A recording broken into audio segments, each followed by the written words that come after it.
አንድ ትንሽ አይጥ አንበሳን ሊያድነው ይችላል? ዛሬ በጣም አስተማሪ ታሪክ እናካፍላችኋለን።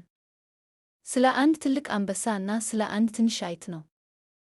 አንበሳው ትንሹን አይጥ ሊበላው ሲል ምን እንደሆነ ታውቃላችሁ?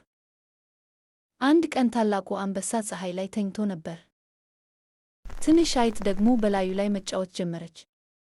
አንበሳውም ከእንቅልፉ ነቅቶ አይጧን ያዛት፣ ሊገድላትም አሰበ። አይጧም በምህረት ተማጽናች፣ ጌታዬ ሆይ አሁን ብትለቀኝ አንድ ቀን መልካም እመልስልሃለሁ እኮ አለችው። አንበሳውም ሳቀና ልቧ ያዘለችው አይጥ በዚያ መልኩ እንዴት ልትረዳው እንደምትችል እያሰበ ለቀቃት። ከቀናት በኋላ አንበሳው ወጥመድ ውስጥ ገባ። አይጧም ድምፁ ሰምታ በፍጥነት መጥታ ጥርሷን ተጠቅማ መረቡን ቆረጠችውና ነፃ ወጣችው። ይህ ታሪክ የሚያሳየን ማንም ሰው ከምንም በላይ ታላቅም ይሁን ትንሽም ሊሆን ይችላል። ሁሉም ሰው ለእርዳታ እጃችንን እንድንዘረጋ ማንም ችሎታ የለውም። ለተጨማሪ ታሪኮች ይህንን ቪዲዮ ይመልከቱ።